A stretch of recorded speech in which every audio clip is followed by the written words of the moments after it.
Okay, this video is about making a transition from 1/2 inch copper to 1/2 inch PEX. Um, there's several ways to do this. One of them, the quickest and easiest, is a ProPress fitting. This is 1/2 inch ProPress by 1/2 inch PEX adapter. You can just make your cut on your copper, file the burrs off of it, and slip this right on with a press gun. Just pull the trigger.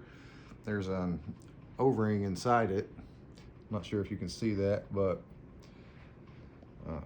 yeah, just crimp it, and they're pretty good fittings. I've been plumbing 12 years. I can't say I've never seen one leak, but it's not very often, and a lot of times if these press fittings do leak, they weren't installed correctly, or they weren't pushed up all the way past the gasket or something like that. If you find yourself in a pinch where you don't have one of these, you can go this route.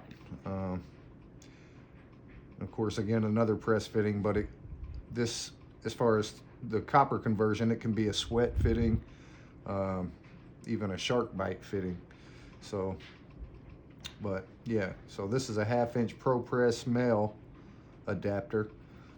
And this is a 1/2 inch female PEX adapter.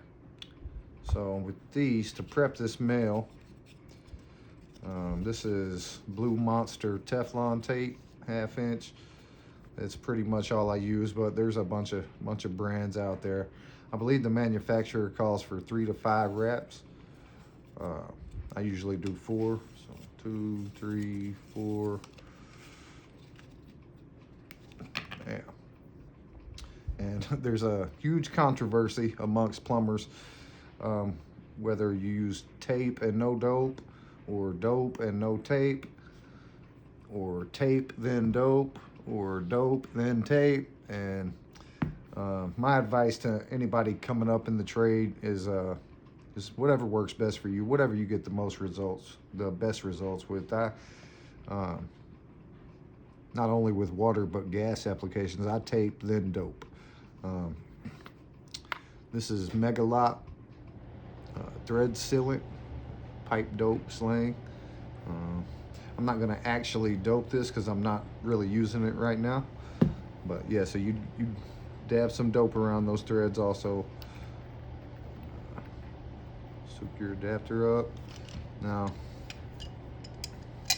you don't want to just bury this as tight as you can, but you'll want to go where it's giving you pretty good resistance.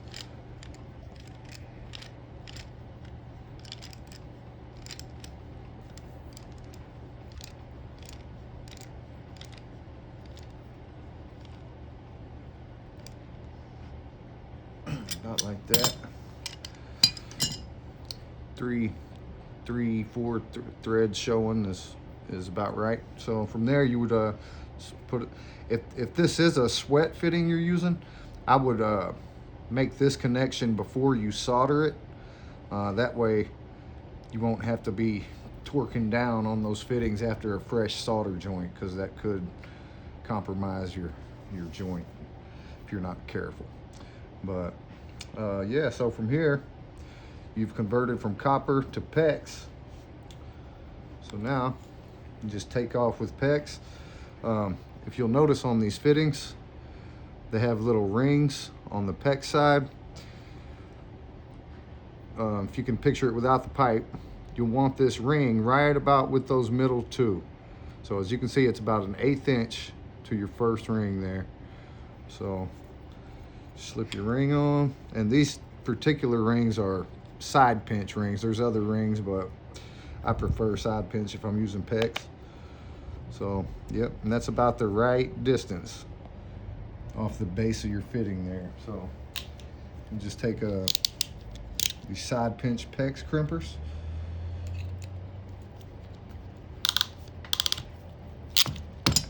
It's that simple. Just make sure your pipe's pushed all the way up on there, and there you go. Good luck in the plumbing world. please like and subscribe if you got anything from this video. So I'm gonna be making a bunch more stuff and content just for homeowners and do-it-yourselfers out there. So just so you know, I'm a 12-year residential plumber, so you're in good hands. Again, please give me a subscribe. I'm trying to grow the channel, but questions and comments are welcome. Thanks for watching.